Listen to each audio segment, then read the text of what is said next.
did in Salisbury. We have responded to that. Frankly, Russia should go away. It should shut up. That's Gavin Williamson, the MP, who was sacked as Defence Secretary by Theresa May, was then made Education Secretary by Boris Johnson before losing that job too. But yesterday he was knighted and should henceforth be known as Sir Gavin Williamson, as he's rewarded for political and public service to the country. How do you feel about this? You were very upset at the award of a knighthood to Tony Blair, the former Prime Minister. Do you feel the same way about Gavin Williamson getting an honour like this? Does this degrade the honours system? Do we need to reform it, as well as look at who we put into the House of Lords? And if so, how? Perhaps you think Gavin Williamson deserves the honour for holding the education brief during an unprecedented pandemic, and there was nothing to go on beforehand, so maybe you think he deserves it for holding the role during the pandemic.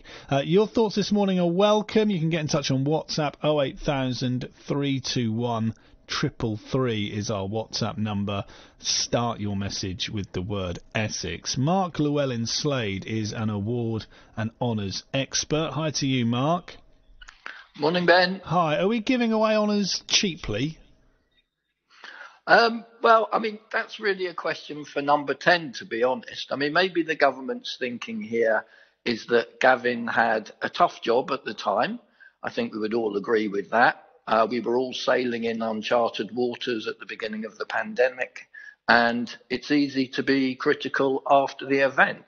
I mean, I guess that would be the government's stance on this in a nutshell. But of course, when it comes to the honours, we tend to focus on celebrities and politicians and what have you. But the vast majority of recipients are what I describe as extraordinary, ordinary people doing great community work, charity work, philanthropists, entrepreneurs, doctors, academics, all sorts of different people. You know, there really is a diverse mix of people who get them, but we do tend to focus on the people in the public eye. But anyone based anywhere in the world who meets the criteria can be nominated. So if your listeners know of somebody who they think is worthy, then get them nominated. They have to be in it to win it, and they can't put themselves forward. And, you know, if they're not sure if somebody's worthy of an honour, then contact us here at Awards Intelligence and we'll give them a free, honest assessment of their chances. So what you're saying is a lot of the focus goes on, you know, people who deemed to be in the public eye, and there's a lot of uproar sometimes when these honours are announced. But and they'll say, oh, give it to these nurses, give it to the doctors who help. What you're saying is they are actually getting that recognition. It's just not being highlighted as much. Absolutely, absolutely. You know, we all like to look at the rich and the famous and those in the public eye and monitor what they're up to. And, you know, the media are feeding us what we want at the end of the day. But the million-dollar question here is, have these people gone above and beyond the call of duty? Because people don't get honours for simply doing their job, or at least they shouldn't. Because, of course, the benefits are immense of getting an honour. It will raise that person's profile. It will further enhance their reputation. And, of course, it instills trust, that vital ingredient for success in all walks of life. Very few awards have the same gravitas and are globally recognised and respected like a Queen's honour. So, here's the question, Mark. So you help people apply for recognition, yeah? We do indeed, okay, yes. So if Gavin Williamson came to you, or someone contacted you about Gavin Williamson and said, this is what he's done. He's been sacked a couple of times as Defence Secretary, lost his job as Education Secretary as well, but, he was Education Secretary in a pandemic. He told Russia to go away and shut up after the Salisbury poisoning. Would you say that he had a chance of getting recognition? I would say it's a tough call, but I'd be surprised. That would be my honest reply, Ben. And what about politicians? Should they be getting knighthoods? Because it's all seemed to be part of the same umbrella, isn't it? Oh, well, have a knighthood. this is what. Do you think politicians should be getting as many as recognised as they are? If they've gone above and beyond the call of duty, as I mentioned before, they shouldn't get honours for simply doing their job. But if they have gone that extra mile, then they deserve an honour as much as somebody in the community or an entrepreneur or an eminent surgeon, for example. They're no different in that respect, but they must have done something above and beyond the job description that they have.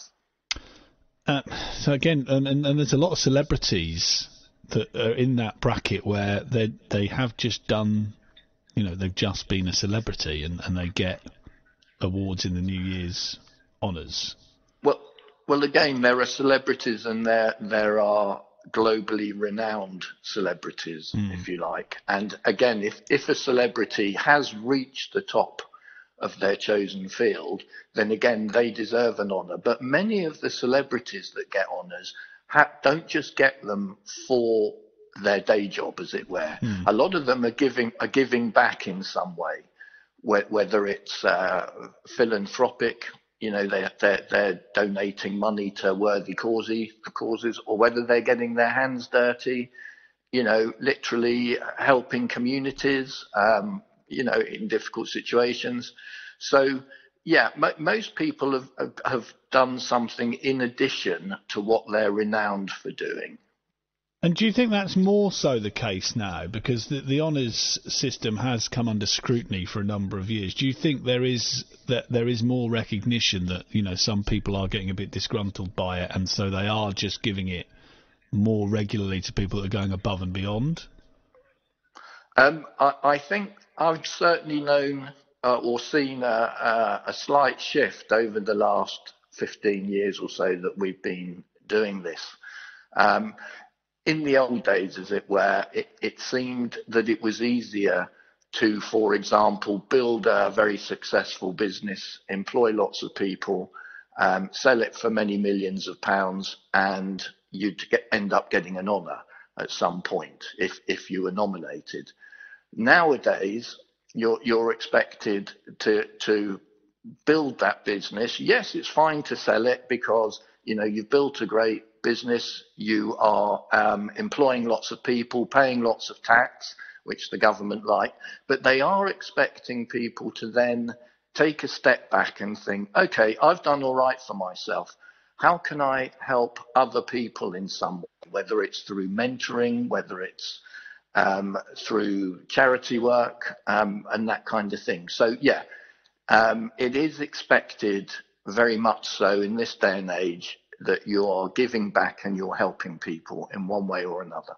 Mark Llewellyn-Slade, we will leave it there. Thank you very much. Interesting discussion. What do you think of Gavin Williamson being knighted and becoming Sir Gavin Williamson, which is pretty much the highest honour he could receive? 0800 111 40 41 is the number to call. Do you think he went above and beyond, as Mark described there, or do you think we've still got some way to go with regards to who gets what when it comes to honours and recognition? Your thoughts welcome.